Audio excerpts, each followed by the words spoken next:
For shipwrecked treasure hunters, it's a game of patience and persistence, and being in the right spot at the right time.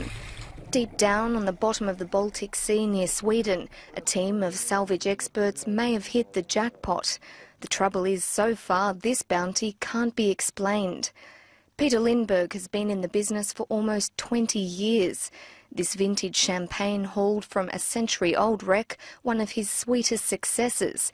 Until, that is, the commercial diver stumbled upon an incredible find.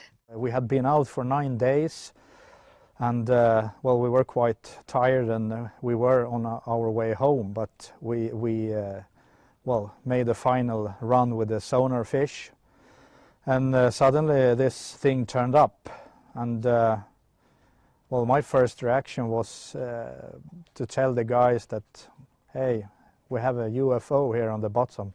Sonar readings show it's about 60 metres across, or the size of a jumbo jet, and it's not on its own down there. The Ocean Explorer team also found another smaller disc-shaped object nearby. Both show a rigid tail or drag marks more than 400 metres long. Their size and distinctive shape are generating some peculiar theories. Could this be the Star Wars Millennium Falcon, a plug to an inner world, or a marine version of Stonehenge?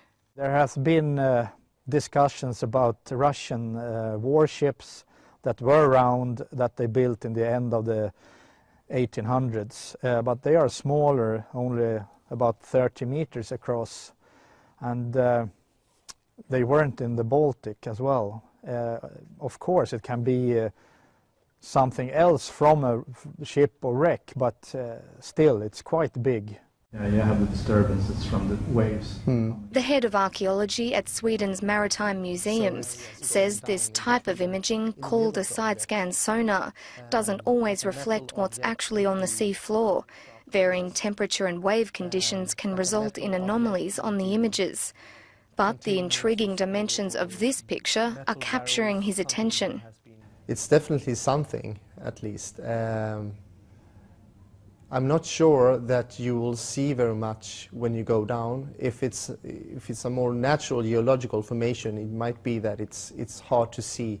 The sediments in the area are very loose. The side-scan sonar tool sometimes goes down a little bit in soft sediments.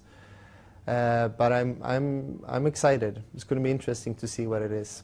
Andreas Olsen, who doesn't agree with treasure hunting and selling historical artefacts for profit, says the Baltic offers ideal conditions for preservation, with low salinity and no wood-boring organisms.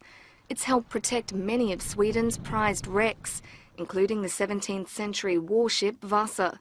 It was brought to the surface with its hull almost intact more than 50 years ago, and is now housed in its own museum in Stockholm.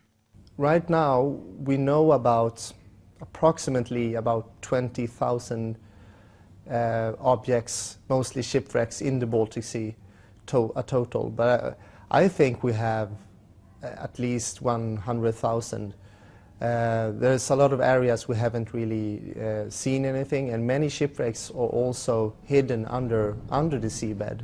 So it's for an archaeologist, I think the Baltic Sea is like a shipwreck laboratory, the best in the world. One glittering rival is the North Atlantic, where a top salvage company has struck gold, or silver to be exact, twice. Odyssey Marine recently found 2 wartime shipwrecks off the coast of Ireland. On board could be hundreds of tons of silver. The American team, just like the Swedish crew, are waiting for calmer waters beginning in May to see if their discoveries will be all that they imagined. Peter Lindberg is even preparing a submarine for tourists and private investors for a closer look at what really lies beneath. Brooke Bowman, CNN, London.